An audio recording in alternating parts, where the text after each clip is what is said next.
mempresentasikan makalah yang berjudul Metode-metode pembelajaran Al-Quran di Indonesia untuk anak usia dini bersama teman saya yang ada di samping bernama Eva Aulia, Juju Juwaria, Riani. Langsung ya. Yang pertama adalah metode kiroati.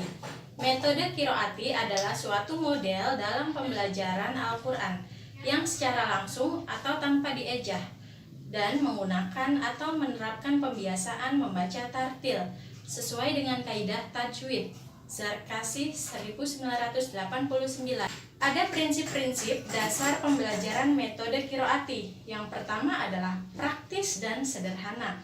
Yang kedua, sedikit demi sedikit. Yang ketiga, bimbing dan arahkan. Yang keempat, memberi rangsangan untuk saling berpacu. Yang kelima, waspada dengan bacaan salah. Kelebihan buku Kiroati jilid 1-6. Jilid 1-6 merupakan rangkaian materi yang dijadikan pelajaran pada metode kiroati. Memiliki kelebihan dibandingkan dengan metode lainnya, yaitu yang pertama, sistematis. Materi yang disampaikan dimulai dari yang paling mudah. Contohnya, jilid pertama, pembelajaran diawali dengan pengenalan huruf harokat fathah, huruf alif sampai ya, dan huruf-huruf mulai dirangkai. Jilid 2, pembelajaran dikenalkan dengan harokat domah, kasroh, tanwin, dan bacaan panjang. Jilid 3, pembelajaran ditekankan dalam kestabilan membaca. Jilid 3, pembelajaran ditekankan dalam kestabilan membaca panjang. Pembelajaran dimulai dikenalkan dengan harokat sukun. Jilid 4, pembelajaran dikenalkan bacaan namun ikhfa, tasydid, dan bacaan panjang 6 harokat. Jilid 5, pembelajaran dikenalkan bacaan namun idgham.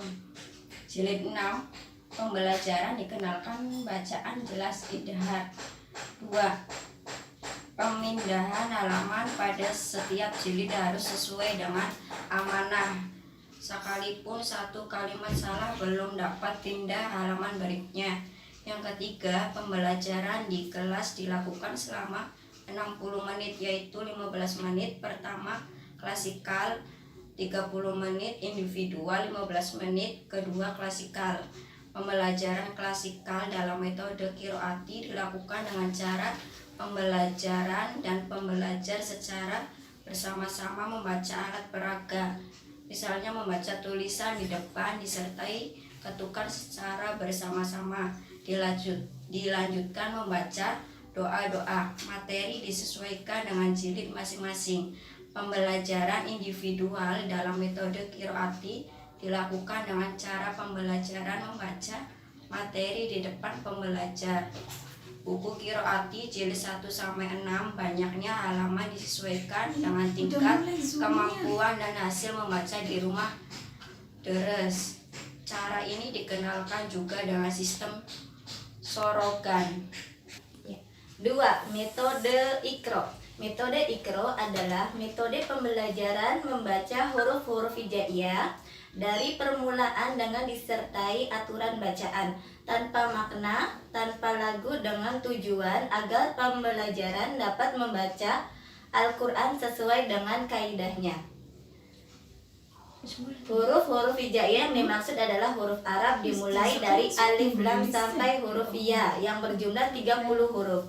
Metode Iqro disusun oleh sebuah tim tadarus angkatan muda masjid dan musholah yang diketahui oleh Ustadz Asy'ad Humam dari Kota Yogyakarta pada tahun 1989. Yang melatar belakang penyusun metode Iqro adalah karena metode pembelajaran membaca Al-Quran selama ini banyak kekurangannya. Prinsip-prinsip metode Iqro. 1. At-tariqah as-sawtiyah. 2. At-tariqah tadarruj. 3. At-tariqah Riyadlotul Atfal. 4. At-tawassu fi maqasid la fil alat. 5. At-tariq bi bimuratil listidadi wal tobi. Kelebihan buku Iqra. Kelebihan buku Iqra jilid 1 sampai 6 adalah sebagai berikut. Adapun klarifikasi dalam tiap jilidnya buku Iqra, yang pertama, jilid 1 disajikan kepada pelajar yang sama sekali belum mengenal huruf hijaiyah, membaca secara langsung huruf alif sampai huruf ya. Pelajar membedakan huruf-huruf yang memiliki persamaan makhrajil hurufnya, seperti alif dengan a, h, dan h, ja dengan za, sa dengan sod, da dengan da, dan lainnya.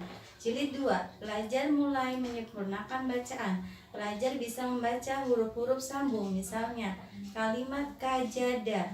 Pelajar tidak perlu menjelaskan ini ka di muka, ini ja di tengah, dan seterusnya. Pelajar diajarkan huruf bacaan mad atau panjang fathah bertemu alif.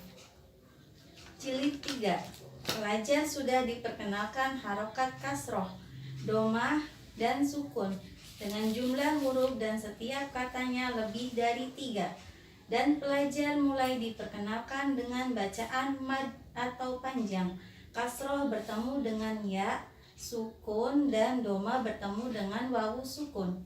Jilid 4, pelajar sudah diperkenalkan dengan harokat tanwin, misalnya lafaz hasyiman, bakorotin, dan sami'un.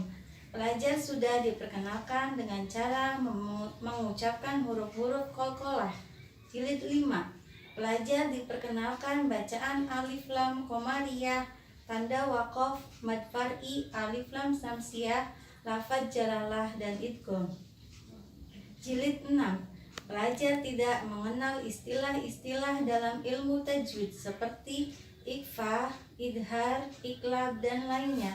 Yang penting secara faktif pelajar dapat membaca dengan baik. 2.